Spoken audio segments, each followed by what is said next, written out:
The trial of the Nazi leaders took place in Nuremberg from November 20th, 1945 to October 1st, 1946. The highest-ranking state and military officials of the Third Reich were brought to justice. They were all charged with planning and executing a conspiracy against peace and humanity.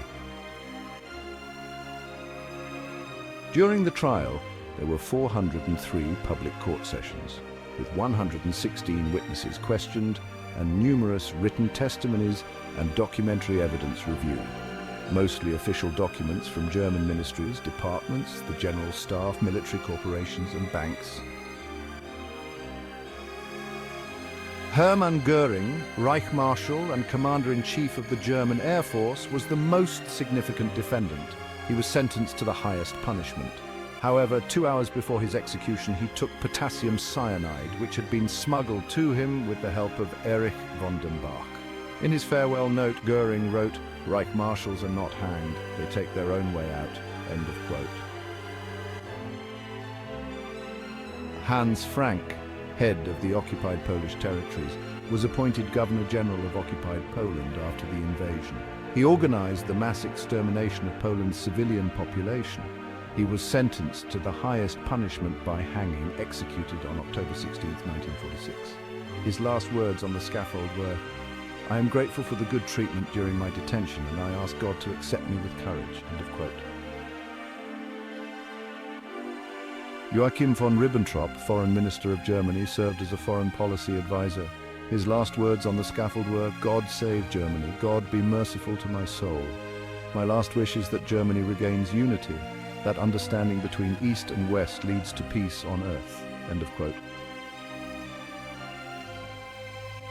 Wilhelm Keitel, Chief of Staff of the German Armed Forces, was the one who signed the Act of Germany's Surrender, ending both the Great Patriotic War and World War II in Europe. However, Keitel had advocated against invading France in 1939 and opposed the Barbarossa Plan. He attempted to resign both times, but his requests were ignored. His last words on the scaffold were, "I ask Almighty God to be merciful to the German people. More than 2 million German soldiers have perished before me. I'm following my sons in the name of Germany." End of quote.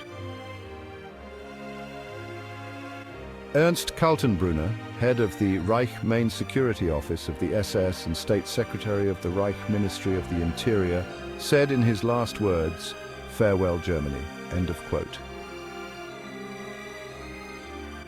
Alfred Rosenberg, one of the most influential members of the Nazi Party and a chief ideologist of Nazism, refused to give any last words on the scaffold.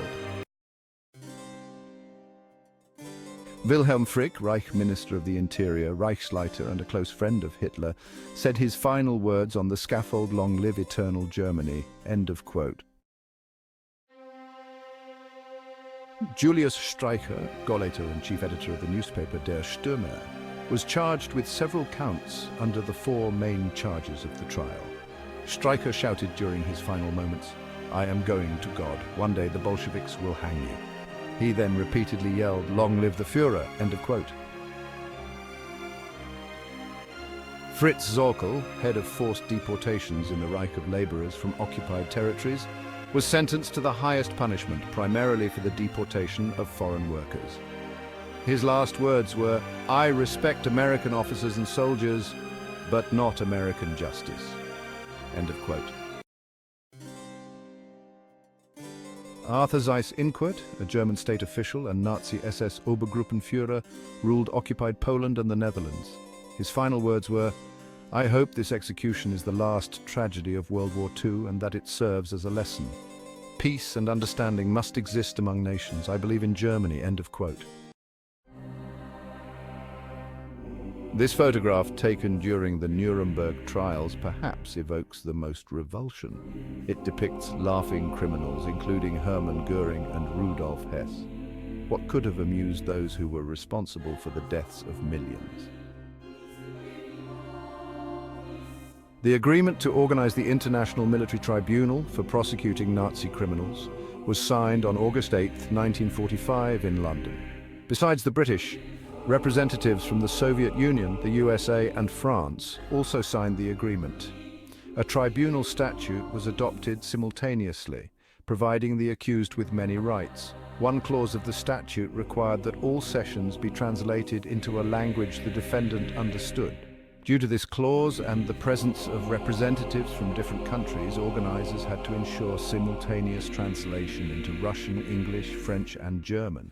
Each participant could listen to the proceedings in their own language through headphones, including the Nazi defendants, who are captured wearing these headphones in photos.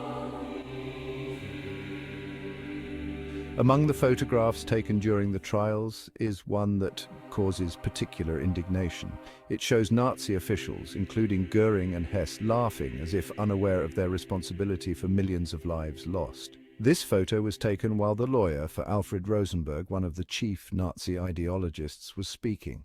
The attorney Thomas sometimes turned to his assistant for support and occasionally forgot to turn off the microphone. At one point, Thomas forgot, and an assistant accidentally handed him a Nazi document detailing the supposed superiority of the Aryan race. Thomas, realizing what he held, turned pale and angrily muttered, "Idiot! Why are you giving me this filth?" This phrase, heard by everyone, caused laughter in the hall, even from the usually stern British judge, who often emphasized that laughter compromised the dignity of the tribunal. Yet the Nazis themselves found little reason to laugh.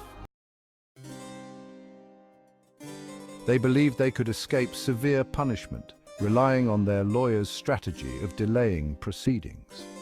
Defense attorneys hoped that political tensions between the Western Allies would lead to a split between the prosecutors and judges, ultimately preventing the verdict.